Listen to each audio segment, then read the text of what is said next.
Good afternoon, everyone. Our opening remarks will be by our superintendent, Dr. Jenny Ramel.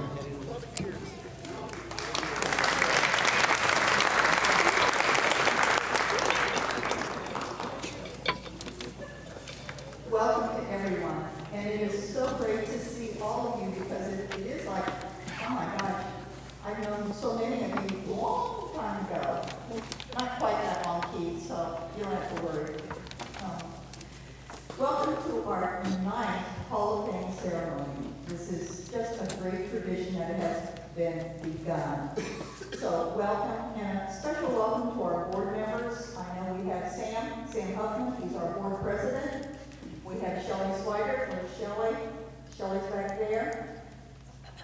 And we have Connie Carroll, she's a new member. She's just getting really inducted into a lot of different things. And I need to thank the board, the entire board, because with their leadership and commitment to Milton Union Schools, that's why we have this ceremony now in this beautiful facilities. So thank you, board. And also want to welcome our administrators and our staff members who are here. Staff members and administrators, would you please stand up? Okay, we have Scott, Jessica, Andy, Rena. Where's Lynette? Oh, I Lynette. And Coop's back there. So, and I can tell you that with their leadership and their commitment and their hard work, that's why we continue to do well each and every year.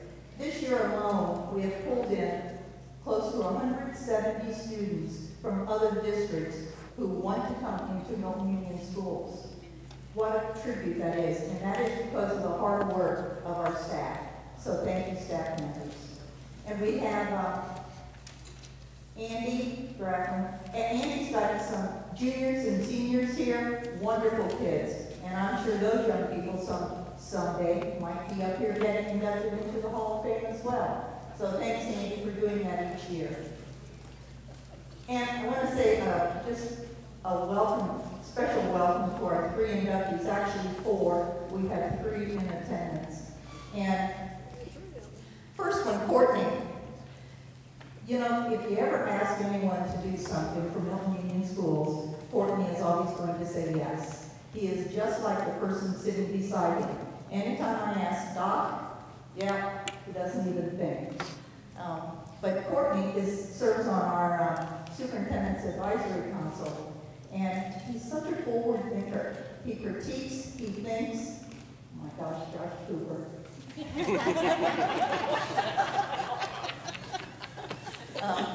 But he's such a forward thinker, and what great advice. He's always looking what's best for Milton Union Schools.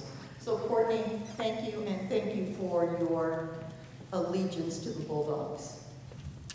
And 2 others. Oh, I have Mr. Joe Cree in 5th grade, and the stories I could tell. That's why we're not here for that. We don't have time for all the stories, do we, Joe? That's exactly right. I had Joe in 5th grade, and what a wonderful group of kids. You have to love teaching, and they just made it so much fun. But I could have told you in 5th grade that Joe was going to do well. Not only is he a great athlete, but what a great student. Very smart and very goal-driven. You know, if Joe put his mind to it, he was going to achieve it. Are you still that way, Joe? You could ask Erica, she could tell you. I got her, so yes, I guess I am. Congratulations, Joe. And then we have a very special person, and I'm sure she's afraid of what I'm going to say. Chantel is my daughter-in-law, and I dearly love her. I watched Chantel grow up through elementary, middle school, high school, the same as Joe. And I watched her on the tennis court. Not for very long, because it didn't take her long to defeat her opponent, because she just simply overpowered her opponents.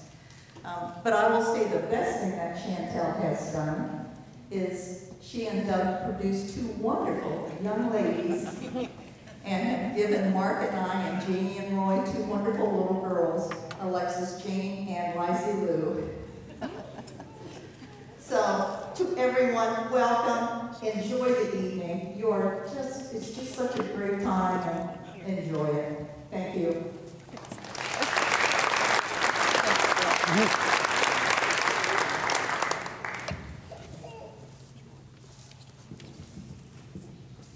Thank you, Jim. For those of you who don't know me, I'm Dr. Bill Ginn. I'm very honored to be the MC of tonight's ceremony for the 9th year. It's one of my favorite things to do all year because it's just like going to the Oscars or one of those kind of things. You see so many of your childhood heroes and people that you played with, and it's just a really, really remarkable day. I would like to take a moment at this time to recognize all of our Hall of Famers, and I would ask you, if you are in attendance, to please stand for a moment and be recognized as I read your name.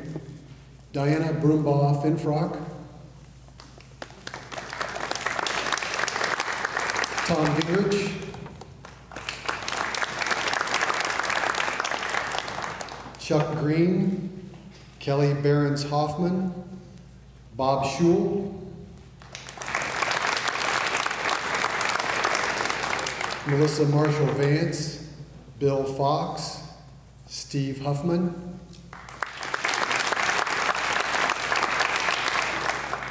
Terry Tyson, Sally Dickinson, Ron Berner,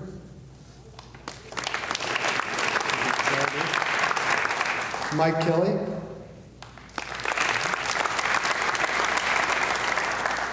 Kenny Beard, Jen Sako McGrath, Hal Adkins, Margie Coate, Bill Carnes, Rex Warner,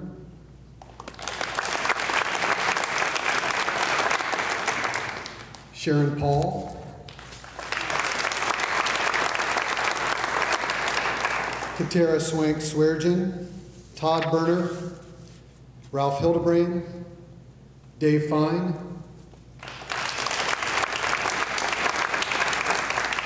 Lori Kinnison Meyer, Kim Berner Dorman, and Clint Magel. At this time, I would like to take a moment and read the names of our Hall of Fame members who were inducted posthumously or who have passed since their induction. We would take a moment to remember them. Ken Hemrick, William C. Ginn, Charles Fox, Watt Farrar, Carl Broombaugh, David Kripe, Ron Peel, Ed Lendensky, and Dick Overman. Thank you. And with that, on with our introductions. Our first honoree tonight comes to us from the class of 1966. Jim Hansen was a 3-sport letter winner and accumulated 10 varsity letters during his time as a Bulldog. Jim had a distinguished career while he was here at Milton. As a track man, he won the SWBL title in the discus and shot put in 1966. In football, he was his team captain and an all-SWBL performer as an end his junior and senior years. After his senior football season, he was named All-Ohio and was an honorable mention high school All-American. In basketball, playing for Hall of Famer Ed Lendensky, he was also his team's captain and was twice named to the All-SWBL team. He finished his career second in career scoring, behind only Hall of Famer Ken Hemrick. He currently ranks number 15 on the career scoring list. Jim scored 738 points and averaged nearly 14 points a game for his career. Only 5 players in Milton history who have played as many games average as many points per game as he did. His basketball ability earned him a full scholarship to the Baptist College of South Carolina, now known as Charleston Southern University.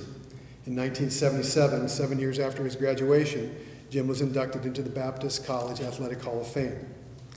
Jim cannot be with us today, and in his place, his childhood friend and teammate Mike Kelly is here to speak a little bit in Jim's absence.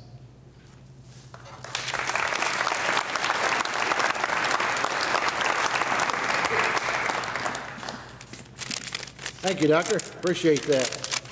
Good to see everybody. It's wonderful to get back into town. I don't get a chance to come up very often, so Always come up an hour early and take a quick drive around, and always have to go up to Ludlow Falls too, because you know that's where it's really at, up there at Ludlow Falls. So, but you know, the beauty of accepting a recognition for someone is a whole heck of a lot better than receiving it, because you don't always have to say, I'm so humbled and I want to thank everybody and I need to recognize my family and all those things. That's the beauty about accepting it for someone. So I can tell a story, and I want to tell a story about Jim Hansen. Alan called and asked me if I'd be willing to do that.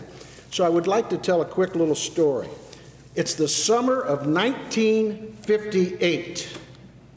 Yeah, I know half of you weren't even around yet, but another half of you were. It was a Saturday night. The Kelly family and the Hansen family always got together every Friday night at Kelly's, Saturday night at Hansen's, and our parents played pinochle every Friday and every Saturday night. Well, when we played at the Hansen's house, they had a basket in their garage. And the two Kelly boys and the two Hansen boys, Chris was 2 years older than Jim. And then Jim, and he was 12. Jim and Mike were 10. And my little brother, Patrick, was 8. And we always played, and Chris and Pat were on the same team, and Jim and I were on the same team. And we always played 3 games to 20, 2 out of 3 won the evening. Well, as most nights, Jim and I stomped them. Won the first 2, game's over. I usually scored 1 bucket. Jim scored the rest of it. He could shoot the heck out of the ball, was a great, great basketball player. So this particular night, we win the first 2. Now we're bored. What are we going to do? It's summertime, and right across Route 48, they lived just a little bit outside of Ludlow Falls, there was this big apple orchard. So we kind of wandered over, it's dark, we wandered over to the apple orchard, and the apples on the trees are green and hard. Jim says, I wonder if we could hit some cars as they go rolling by. Sound like something fun? So we started picking off apples. Well, Jim, strong arm, he throws his apple as hard as he can at the first 3 and nails them. Boom, boom. Third car goes by, boom, hits it. Went down about 50 yards and the red light goes on. Oh my God. It's a cop car. We're on a dead sprint into the house. 4 of us. Of course, Jim, he's faster than us. He's first one in the house. We run upstairs, we throw the Monopoly game out, and we're playing Monopoly. Boom, boom, boom. We hear it on the door. Pretty soon our 2 dads come to the steps. Chris, Jim, Mike, Pat, get down here. We go walking down. My dad happened to be a deputy sheriff in Montgomery County. They didn't all come together until about 2 years later. The next thing I know, the 4 of us are in a cruiser going to jail.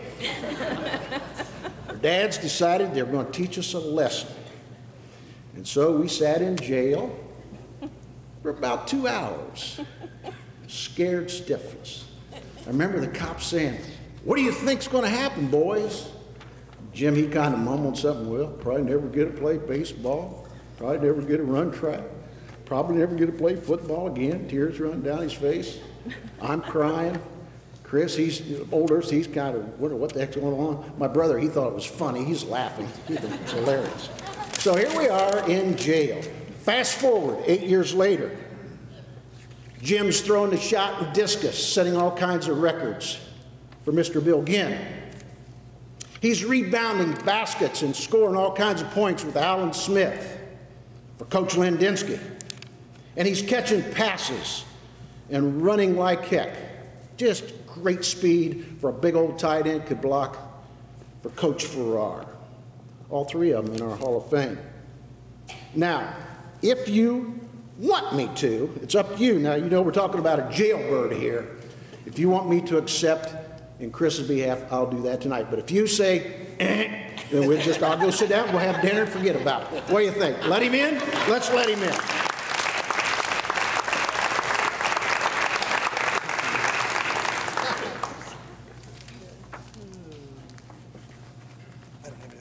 Okay, thanks. Who's it? You're dismissed, yes. Oh, that kind of story is just what makes this day so special, I'll tell you. Okay, moving on. Our second honoree today is Courtney Kraiger, Milton Union class of 1982. Courtney was a 3-sport letter winner, earning 7 varsity letters during his career. Courtney participated in baseball his junior and senior years and was voted All-SWBL both seasons, as his team earned the SWBL championship in 1981. In football, Courtney was named All-SWBL first team during both his junior and senior years, and as a senior, he was named to the Dayton Journal-Herald Area All-Star Team as a running back and was also named All-Ohio that season. Courtney literally rewrote the MU record book as a running back for Coach Steve Magato. From 1979 to 1981, Courtney was the first player in Milton Union history to surpass 1,000 yards rushing in consecutive seasons and recorded 13 100 or more yard games during his career. His single season total of 1,322 yards in 1980 stood for 26 years and is currently the 6th highest single season rushing total. Courtney broke Hall of Famer Dave Fine's career rushing yardage record by nearly 300 yards, and that record stood for 14 years. Currently, his career total of 2,389 yards ranks 5th on the career rushing yardage list. Courtney's 1979 and 1981 teams were SWBL champions. Courtney went on to a football career at the University of Dayton following his high school days. In wrestling, Courtney again was a standout, becoming SWBL champion twice individually and helping his team to an SWBL championship in 1981. He was voted to the Journal-Herald All-Area Wrestling Team in 1981. His senior season, he wrestled to a 40-2 record, was district runner-up, and finished 4th in the state in 1982. For all of his accomplishments, Courtney was named Milton Union's Outstanding Senior Male Athlete in 1982 as well. So without further ado, Courtney Kraiger.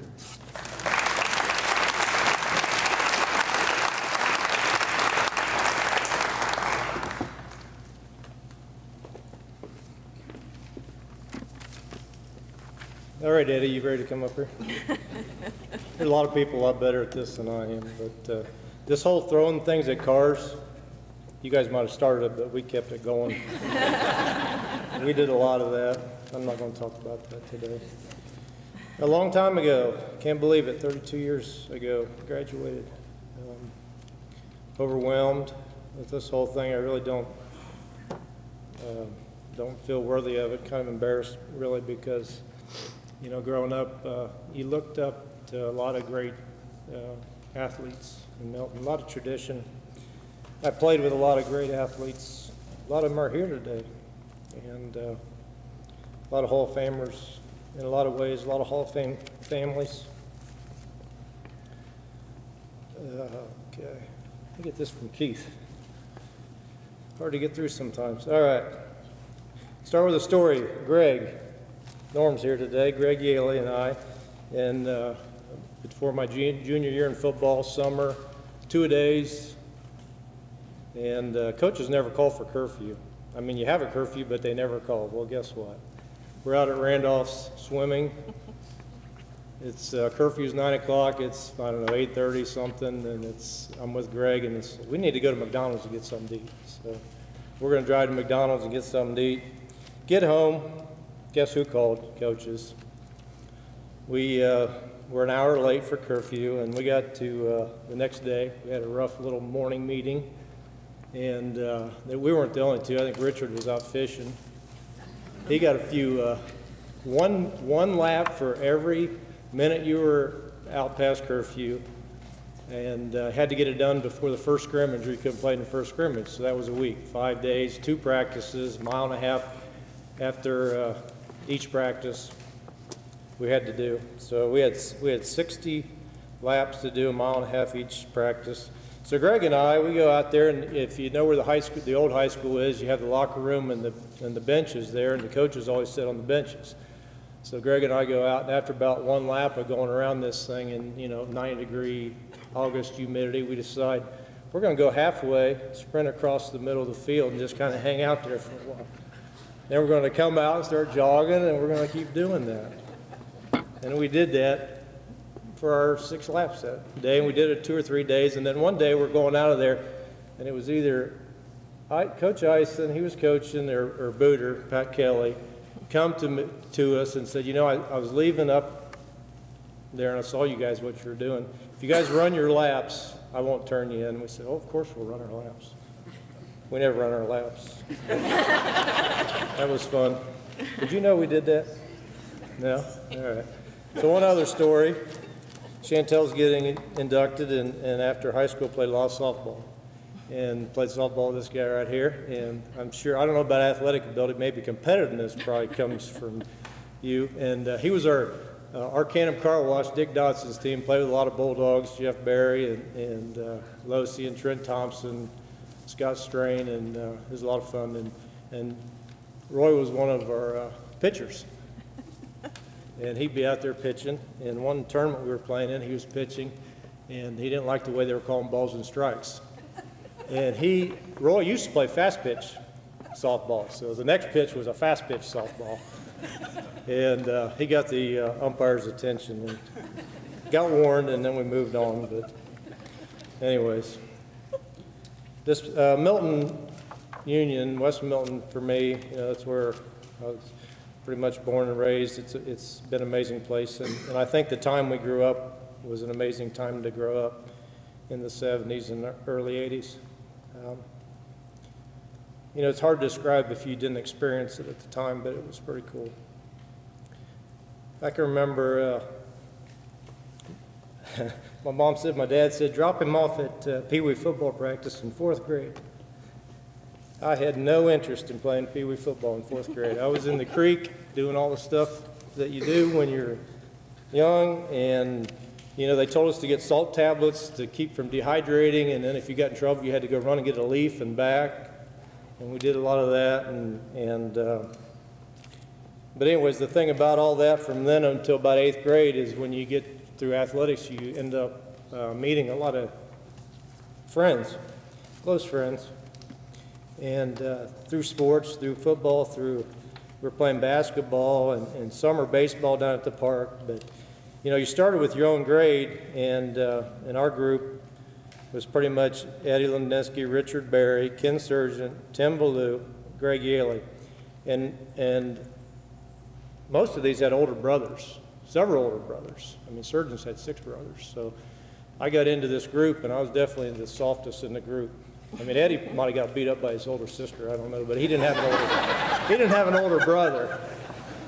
And, but, you know, and you go to the houses of these places. I mean, you go to Ballou's house, and Tim and Terry, man, they were breaking each other's nose every other day, and you got toughened up. And over about 4th, 5th, 6th, 7th, 8th grade, you know, it made a big difference. But we had a lot of competitors, and a lot of that's that tradition. Families, like I said, the Berries and the Sargents, and Greg's older brother Norm is here, and you know, we go to their house, and Norm would have his Milton jacket on, and the Berries and Ken's older brothers, and it was neat. And you go to the houses and the families, you know, they treat you like family.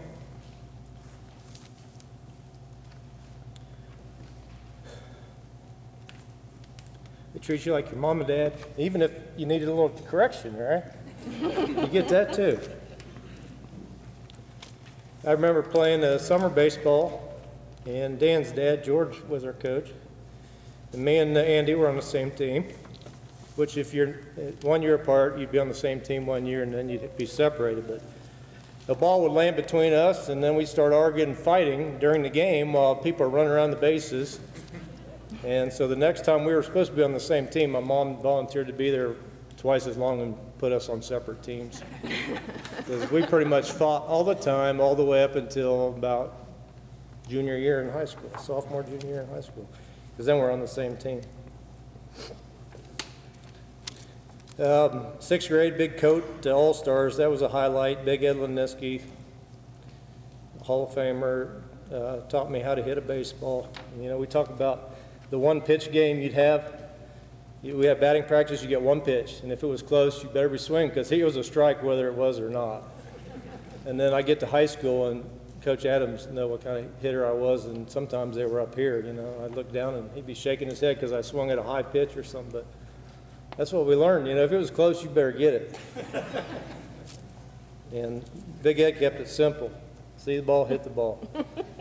And my son Kyle and Nick, we spent a lot of times teaching them how to hit, and then they come back from, you know, some new, I learned a new stance and this and that, and then you have to come back and start all over again. It's not hard. The basics of hitting. Do a soft toss, hit off the tee. So, and then sixth grade, we had a lot of fun. Undefeated, unscored upon. Jeff Johnson's dad was our coach, and he nicknamed our defense the Headhunters because we didn't give up a point all year. We played against teams like Trotwood, Fairmont, Miamisburg, and so I think that's when we kind of started coming together. We got into junior high, and thinking about junior high, you remember homeroom intramurals. We'd be at McKinley, and in the morning you come to the high school. You walk over there and you do tug of war, volleyball, and all this stuff. Mr. Manning's class is all alphabetical, so the K's and the L's, so me and Eddie and Danny Keller and Kevin Cleather and all that, but Mr. Manning wanted us to win the tug of war because he had it up on his wall there, and that was neat. It was all, you know, competition. It was the culture, and we enjoyed it, and we didn't do good in volleyball because the girls said we all cheated. So we didn't do the right thing, I guess. Track, I remember Coach Rose spent lots of time with me teaching me how to throw discus, and we had a lot of fun in junior high track. Mr. Stratton had a lot of good coaches, teachers. He didn't coach us, but walking back from lunch one day, and Mr. Stratton be out there playing basketball with the 8th graders, and we were in 7th grade, and one of the smart 8th graders, I think probably Bob Huffman or somebody, says, "Why don't you call him Monty?" All right. Start yelling, "Monty!" I did it 3 or 4 times. Finally, he's in the middle of the game. He walks over to me and says, "Kraiger, what is your problem?"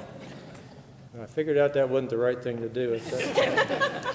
But then we get in high school and get Mr. Ison, Sam, as a teacher, and he wanted you to call him his first name. So, you know, it was confusing.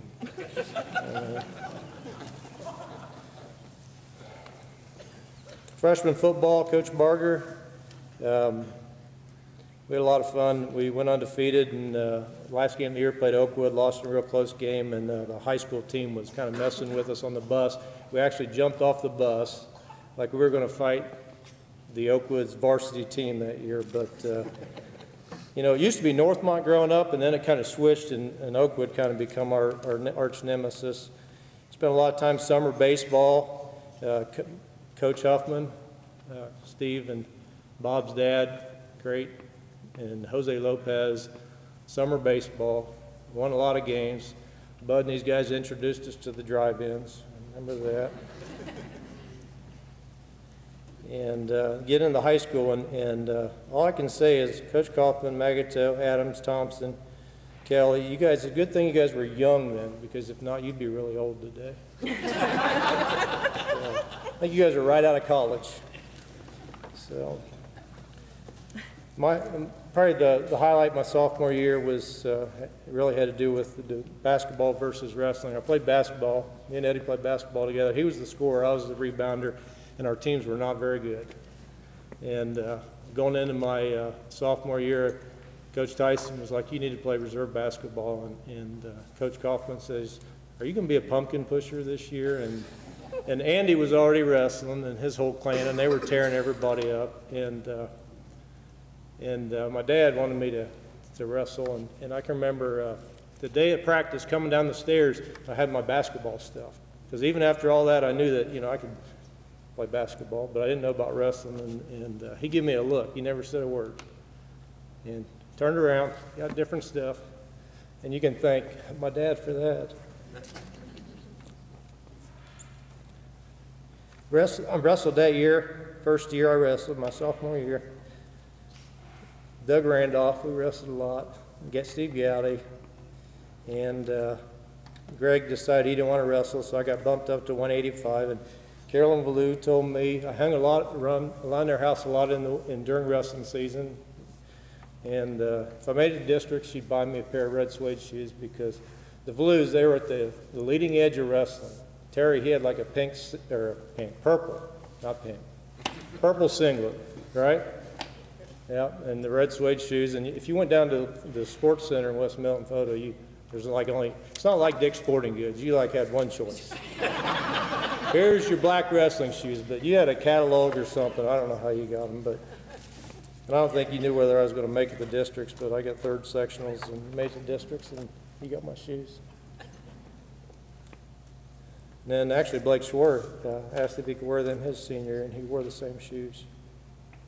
Junior year, football, we had a great team, and a disappointing season, lost a lot of close games. A lot of the records you talk about, it's easy to be in this Hall of Fame thing when you're running back, not so much when you're on the line, but Doug Randolph, Kai Dietrich, Steve Gowdy, Mark Williams, Randy Grillia, Bob Huffman, Greg Yaley, and then Doug Fetters was a fullback. Made it easy for running back. We won the league baseball title that year, which I think was kind of unusual. I don't think we won a lot of league baseball titles, but I can remember Eddie always won the hitting thing every year. And on the way back from the last game, Randy Grillia is on the bus, and he's like, Randy Grillia didn't have that great a year. And he was like, Carl Heitkamp for MVP. And he was like all the way on the bus because he knew he was going to be the MVP. But I think Carl got the MVP, but he probably didn't deserve it. Wrestling that year was really the highlight of the year. We had an amazing team. We're undefeated all the way up to the state tournament. I'm sure the greatest team we've ever had, probably ever will have. We stole the Georgia Bulldogs, How About Them Dogs, at the district tournament. We started using that, and we took 7 to state that year. Mike Cogo, Del Tackett, Randy Tom, Brad Long, Steve Gowdy, Doug Randolph, myself. And then we also had a bunch that were close, Alan Keller, Kyle Grillia, Blake Schwartz, Jim Gardner, Danny Keller, and Bob Spurgeon were on that team. And I think one of the highlights was the trip back from Tip City, dual meet, right? Or tri-meet with Graham. Graham's the powerhouse now, but we went to Tip City and Graham, and I think they both maybe won one match that day. And the reward was kicking the cheerleaders off the bus on the way home from Tip City, and Coach's dad told some good jokes on the way back.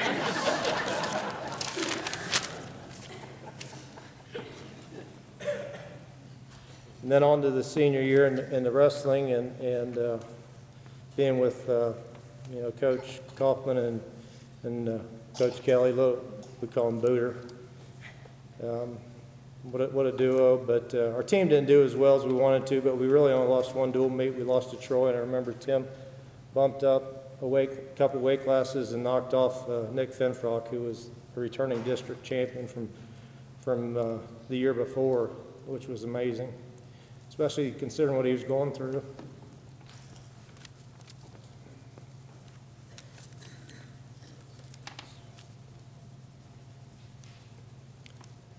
And then that year, Mike Kyle Grillia was a sophomore by then, and Kyle got detained today. He's doing hips now.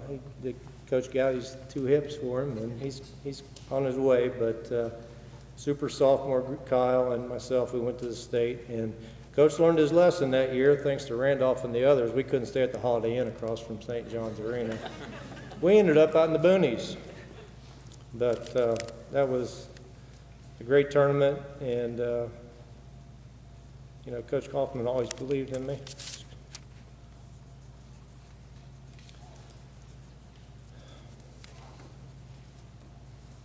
And then football season was the highlight, really. The big highlight that year was great season.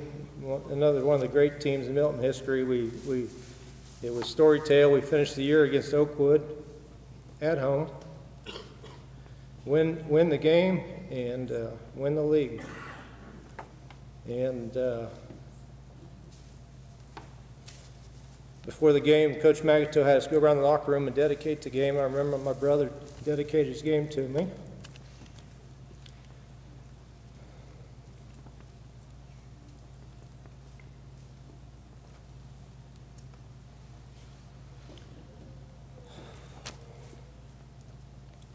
And then they broke out the championship jerseys that were supposedly undefeated. I don't know if anybody ever proved they were undefeated, but every year, if you got to play in the big game, they said were those really undefeated jerseys?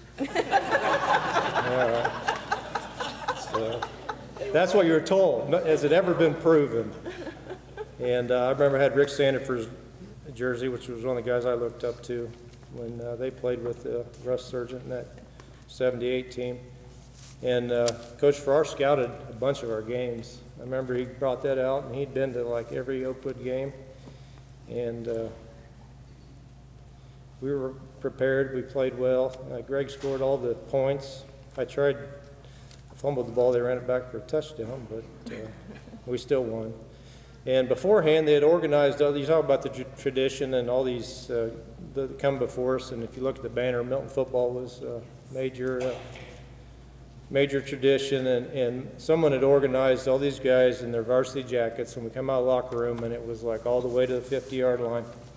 And then they surrounded the field the whole game, and then after we'd won the game, they all come on the field. I remember Rick Sandiford coming up, and I showed him the jersey I wore, which was the same one he wore when they beat Oakwood like 4 years before that. So that was neat. And again, as a running back, you get the glory, but our line that year, Kai Dietrich, Mark Cole, who was killed in the Beirut bombing,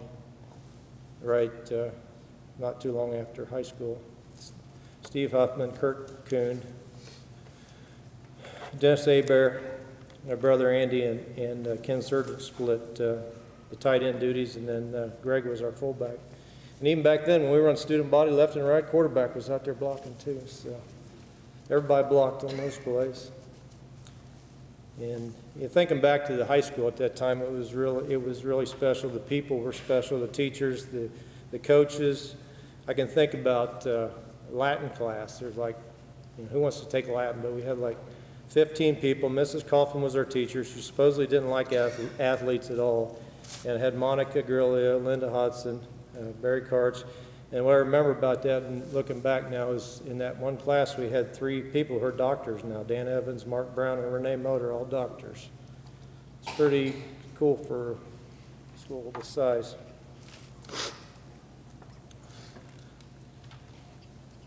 One more memory of great college football at UD. I had an illustrious one-year career at UD. And our reserve team, we traveled to Georgetown to play, and across the field was Greg. Here we are, we played together. Next year we're across the field. We're both third-string reserve fullbacks. And Greg's standing there with his Skull can, He'd put it in his football pants and take it out there with him. So, a lot of good memories. After years of playing softball, getting married, and I was blessed to be able to coach my kids and even others besides my kids in all kinds of sports. Coached a lot of football and baseball. And Nick's here. He got the benefit of probably the old school dad. Because Kyle got a little easier because I was older, but like I was coaching Nick not too long after school, and he pretty tough. Coaching Pee-wees. We actually won like 3 Pee-wee Super Bowls. I mean, it was fun. And he went on to Troy Christian and was the captain there and played wide receiver and defensive back and one of the mentally tougher kids on the team. And I highlight there is I got to coach him at Troy Christian with Tony and Steve when we beat Covington in the playoffs his sophomore year. That was pretty cool. Covington didn't like us too much. And then Kyle coached him at junior high. He captained his senior season. Offensive line and defensive line, and he inherited the big Ed. He likes the high ball too when he plays baseball. I think he actually jumped a few times to hit 1 or 2 of them. I never did that. Then my daughter Caitlin got to coach her softball teams and watch her. She's still playing a lot of soccer. Amazing soccer player. and I've got to coach classmates' kids. You know, Dan Smiley, we talked about, Coach Kane, and Doug Federer's daughter, and and just you know, finally want to thank my wife Barb for allowing me to do all these things. You know, it takes time to coach and spend, and these are things that I love to do. I mean, it's what I, you know, my parents kind of, especially my dad, kind of ingrained in athletics into me, and then once we got out and started making friendships and following up on these Bulldog traditions, it's hard not to have it be a part of you. So, you know, I thank my mom and dad, and very supportive, you know, our house was not perfect, but it was stable, and they allowed us to do things we love to do. We was up at, you know, as soon as we get out of the house, and we was gone until it was dark, and run around and playing a lot of games. I remember playing basketball when it was like this cold.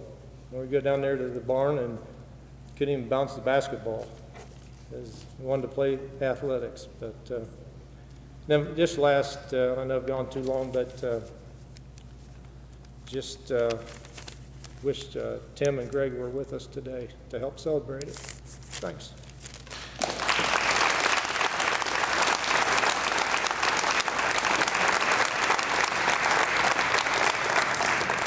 Thanks, Courtney.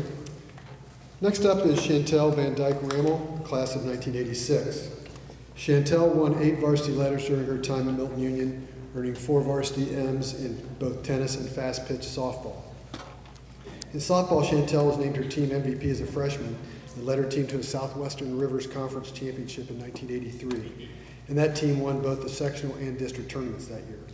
Her 1985 team once again won the SRC in the sectional and was the district runner-up. Her senior season, she was named the best defensive player. She was a 3-time All-SRC performer in fast pitch. But Chantel's main claim to fame at Milton was her prodigious tennis career. In tennis, Chantel was All-SRC 4 times, 3 of those on the first team as the SRC singles champion. She owns an overall career record at Milton of 89-37, a 70% winning percentage, with an overall first singles record of 41-19, which is also a near 70% winning percentage. She still owns MU records for most matches played in a season, and with 126, still owns the record for most career varsity matches played. She is currently number 2 on the career victories list.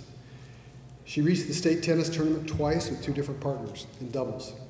Her tennis ability enabled her to walk on to the tennis team at the University of Toledo, where she earned 4 varsity letters, was a co-captain her senior year, and was honored as a Toledo Scholar Athlete, which required a better than 3.5 GPA, all 4 of her collegiate years. She also was awarded a Mid-American Conference President's Award for combined athletic academic excellence during her senior year. Ladies and gentlemen, Chantel Van Dyke Ramel.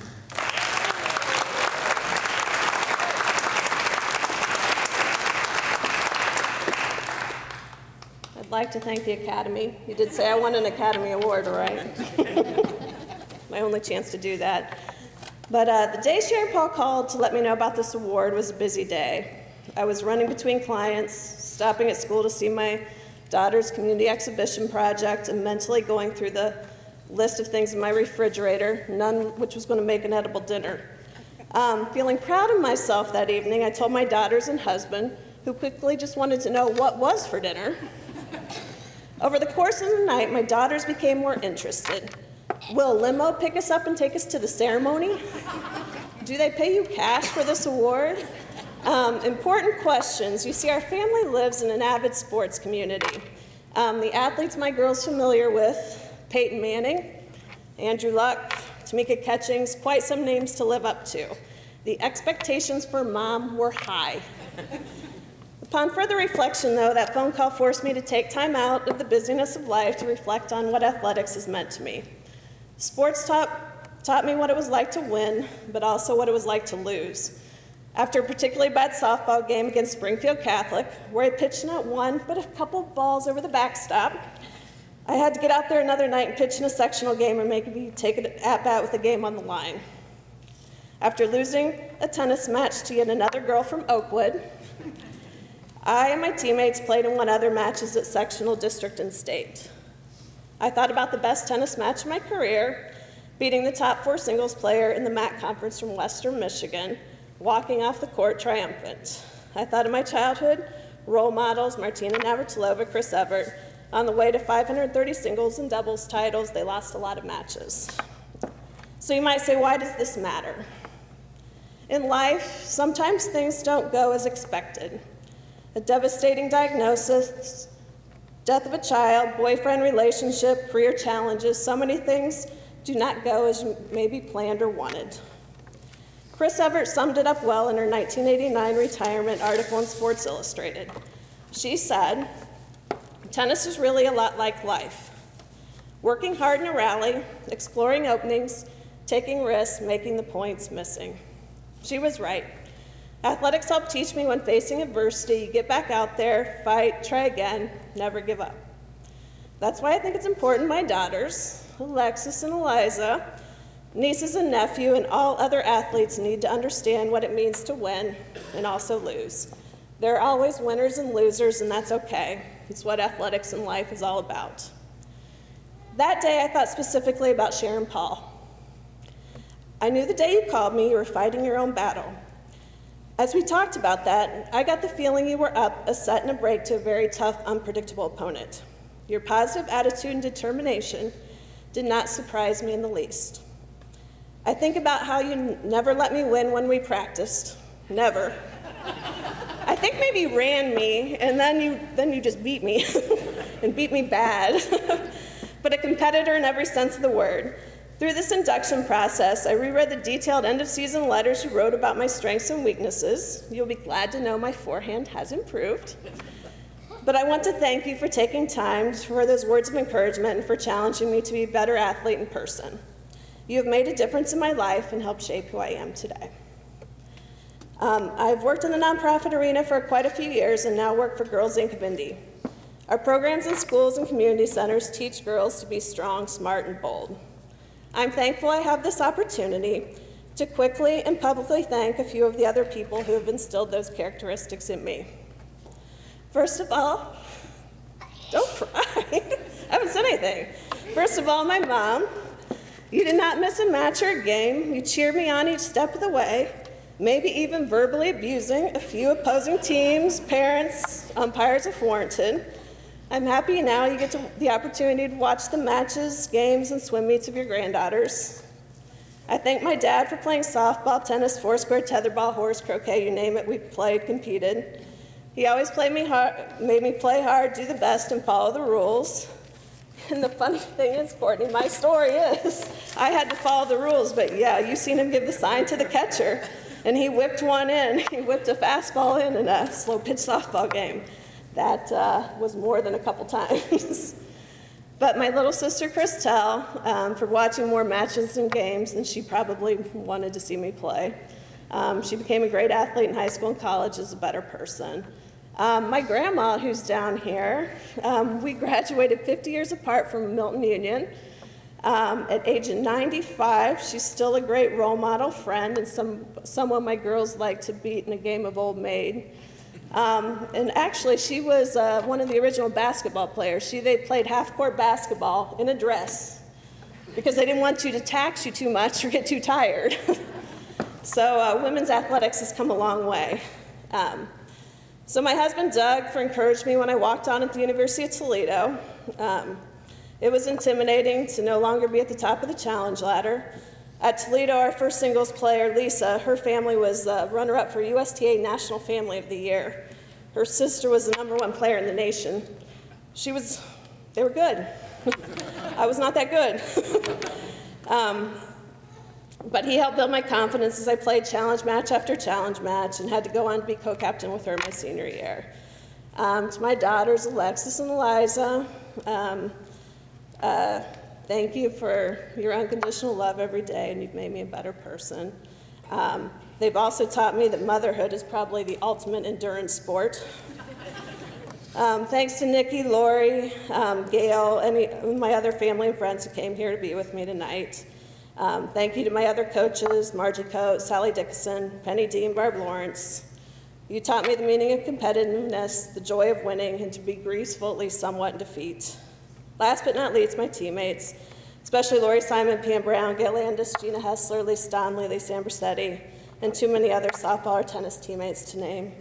I wouldn't be standing here without their efforts. And thank you to the Milton Union Athletic Hall of Fame for this honor and this community for shaping my future. I am proud to be a Bulldog.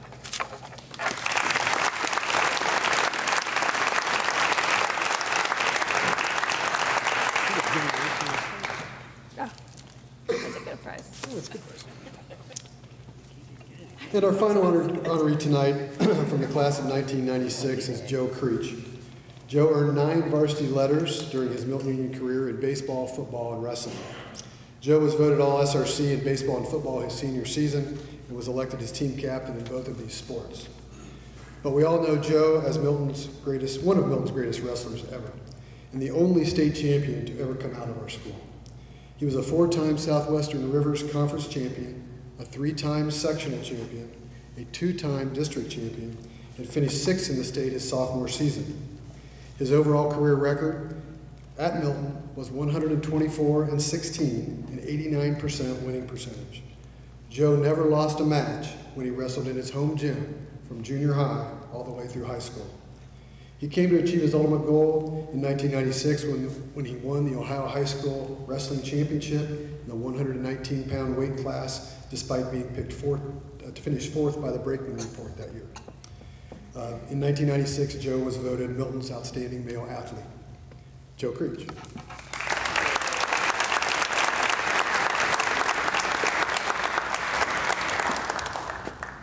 Unfortunately, I'm not that tall, so I got adjust.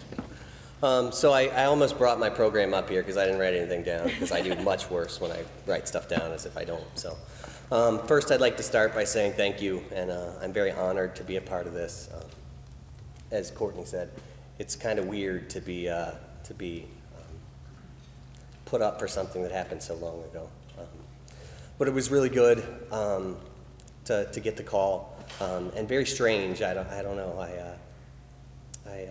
I did a lot of thinking about what do you say when you get up there to get an honor for something you did so long ago, when I didn't have kids and I didn't have a wife. And I thought, you know what, you guys all want to hear about the only team that ever lost every game in Milton Union history as a football player, so I figured I'd talk about that season. We got to hear about all the really good teams that they played on, and we not so much, no. Of course, I'm up here for wrestling. It was, as Courtney said, Milton is a special place. It's a place where, you grow up competing with everything, and it's not a bad thing. It's just a way of life. And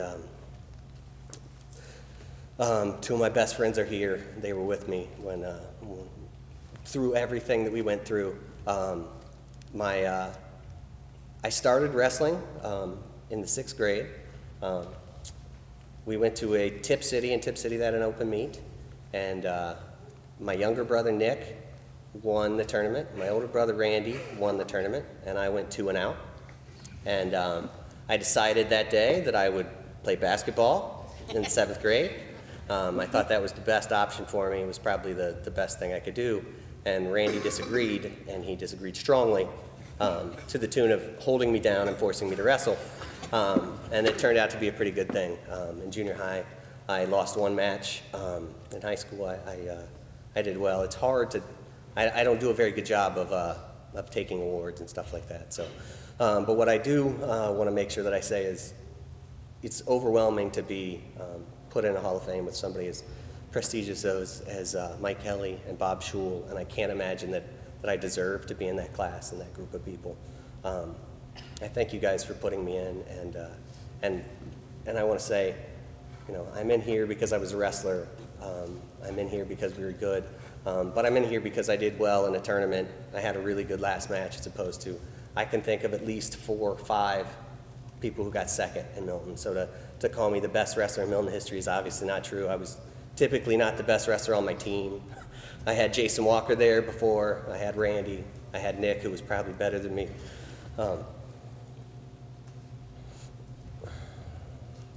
Strange. I didn't think this would be hard. I don't know why I would be choked up over something that happened a lifetime ago, it seems like. But I want to thank my mom and my dad.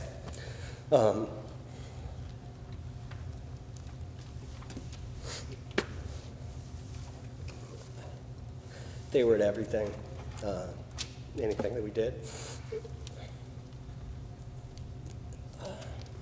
And I had to think about, you know, what did I do? What could I do? What was good about me when, you know, you said you sat and thought about, let's think about your good things and your bad things. And I thought, Mrs. Ramel said it best when she said, if I put my mind to something, I usually achieved it. I was and still am not the most talented person in most of the things that I did. But what I can do is I can work hard. And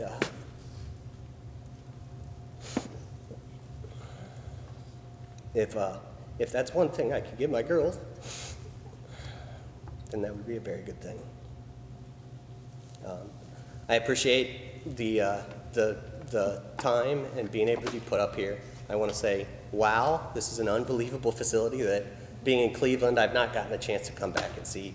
And I hope we have some time to be able to walk around, because it's amazing. It's a whole change. I miss the school that we had that's now a hole in the ground over there, which is strange. I didn't miss it when I was there. It was hot. I was talking to Mr. Grafflin. We had no air conditioning. I'm sure this is a much better place to be in, but it's weird to come back here, but we're very happy, and you guys should all feel very lucky to be in a place, in a community that's this tight. Coach Gowdy, Coach Tackett, I was looking the other day, in my basement I have the picture of me jumping onto Coach Gowdy, and you guys did a ton for me, and you're still doing a ton for me. So most of the people that came here with me have done a whole lot, and just coming here, which doesn't seem like that much, means a lot. So thank you very much. I'll get out of the way because it's about time to eat. So thanks.